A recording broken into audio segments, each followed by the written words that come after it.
Hi, good morning, everyone. It's a pleasure to be here. How do I pass the... Thank you. So, thank you, Fava, for the invitation. It's very good to have partners here and to talk a little bit more about AMAGGI and what we do, not only on our own activities, but in our supply chain and our ESG strategies over the last 20 years. So I'm going to introduce myself first so you understand a little bit on how my mind works when I think ESG strategies. I'm a daughter of a very big entrepreneurship that was at the mining sector for almost 40 years. But also, I'm a daughter of an activist from Greenpeace for the last 25 years, my mom. They were able to combine different ideas. My grandfather is an indigenous. My grandmother, it is a Portuguese that was created to be a housewife. So in our family, we had many different ideas, and we were able to discuss everything, every time, everywhere. And this is how I see ESG. We need to find solutions, even though when we do not agree on much of the biggest percentage that we see. When I entered AMAGGI 20 years ago, my mother stopped talking to me for 2 months because agribusiness was destroying the world. Now, she is a very big active in internet and LinkedIn, Instagram, and she can point one thing about Greenpeace and another about agribusiness, saying how important agribusiness is. So if I was able to do that with my mother, then I decided that I'm able to do this with everybody to find solutions for agribusiness. AMAGGI is an agribusiness company that has 4 business areas. One is our own agriculture production, where we mainly produce soy, corn, and cotton, but we also produce pulses, mango beans, and some other products. Just to give an idea, we produce around 400,000 hectares on first and second crop. This would be like 2.5 cities of São Paulo every year, which is big. In our commodities division, we buy grains from producers and we sell, especially we export to the market.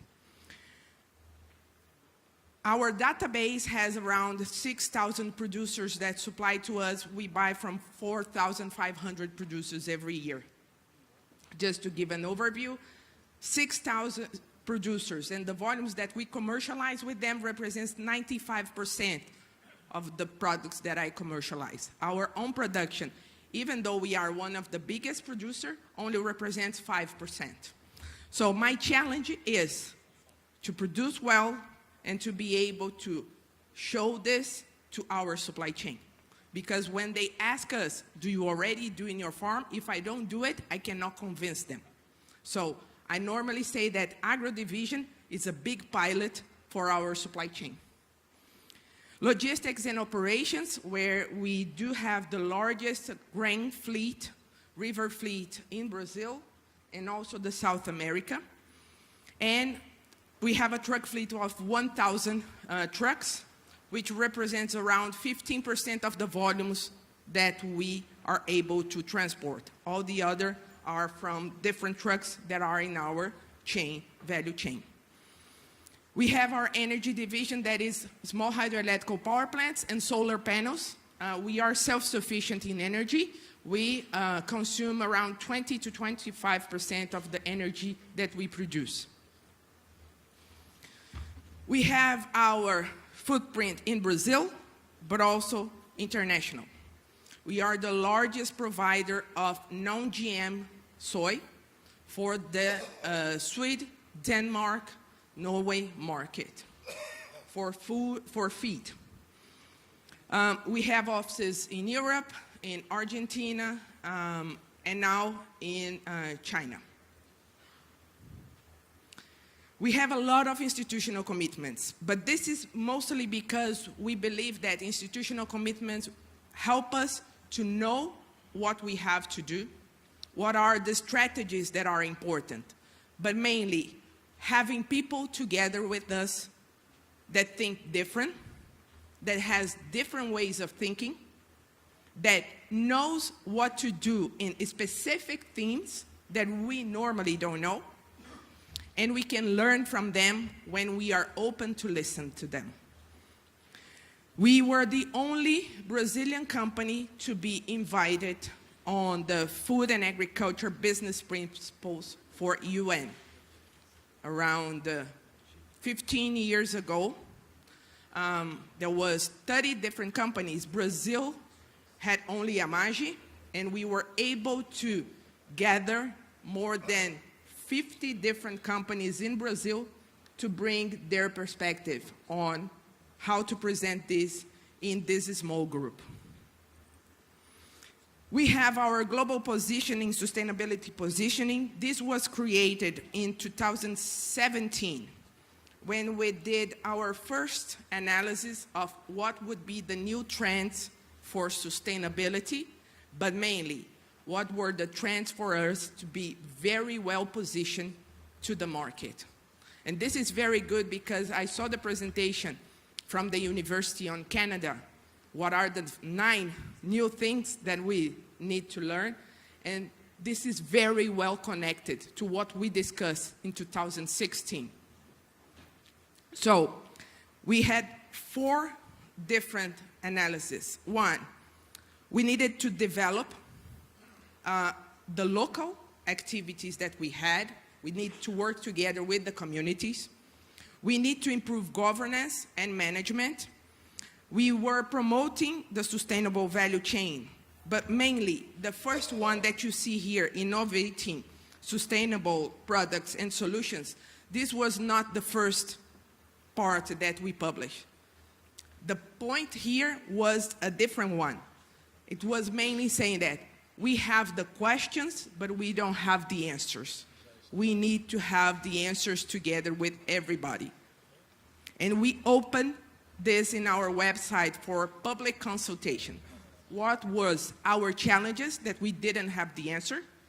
And to receive a lot of information from the world to know what is happening outside and what can we do.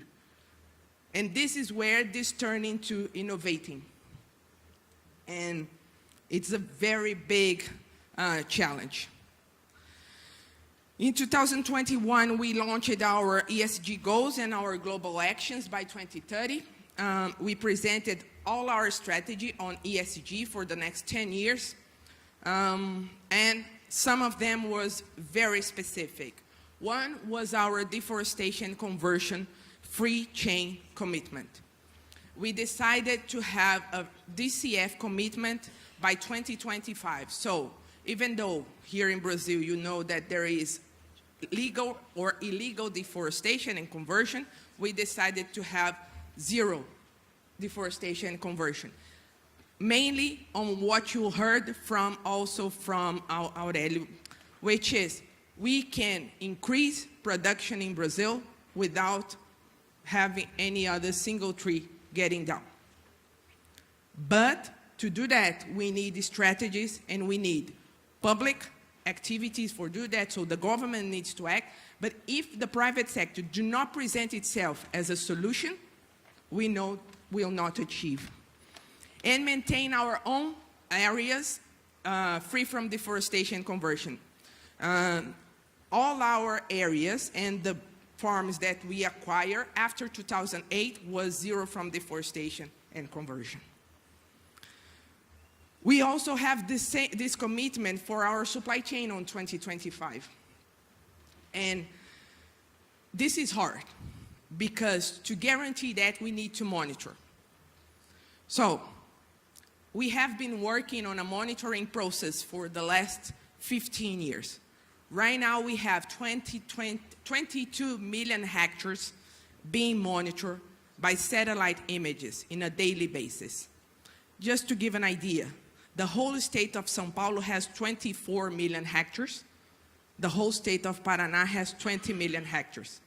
So we monitor more than one Paraná state every day. We have not finished yet because now we have 100% of our direct suppliers being monitored, but only 52% of our indirect suppliers. And we want to achieve 100% by the end of this year. This 52 is numbers from 2023. We are going to launch the numbers of 2024. This monitoring process, it's a lot of investment in technology, but mainly to understand what are the challenges that we have in our supply chain. Another commitment that we made, we were the first Brazilian company to assume a carbon net zero commitment, so to achieve 1.5 degrees, which is still our goal, even though we know it's very hard. It's almost impossible for all the numbers right now. And we were the first Brazilian grain company to receive the approval from Science-Based Target Initiatives on the three pillars for long-term, cooperative, and FLAG, which is forest, land, and agriculture.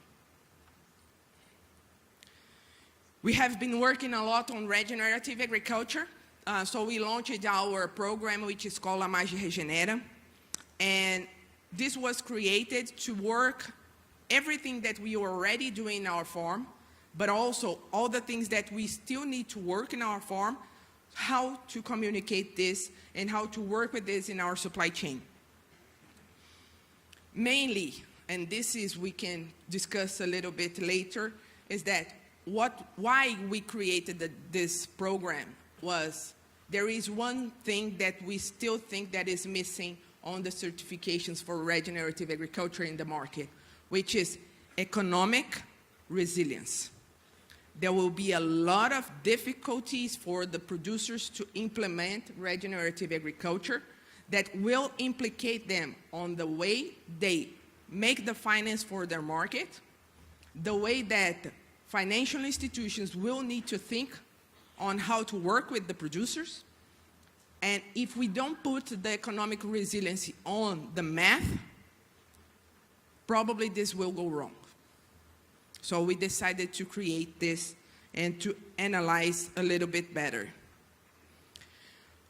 Our regenerative agriculture has three main pillars, which is soil, health soil, biodiversity, not only in the soil but also in the farm, and people, which I think is the hardest one. And every time that I listen about biological control, we know how challenging it was to implement in our farm. When I think on small agricultures, medium agricultures, I know how hard this is going to be for the next 10 years. And if we don't work with them, it will be very hard to get scale on this. And I need to get scale on this because it's the only way to achieve a net zero commitment. There is one thing on people that I would like to highlight is that I like to make a balance between homeopathy and allopathy. Biological control seems a lot like homeopathy. We work on the cause. We need to trust that it will take some time to the medicine work. Allopathy, I have a headache, I take a pill, 30 minutes, it's solved. How many of you use homeopathy in your body? And we are asking for the producers to change everything in their production in just 5 minutes. And we are still going to finance them the same way. This is very hard. We need to understand what we are asking. We work a lot on biodiversity. And I'm going to show you that every 2 years we make an analysis of all the fauna, flora that we have in our farm. done by IFAMA, which is the institution for Amazon research. And in just one farm, we were able to find 60 species of mammals, 254 species of birds.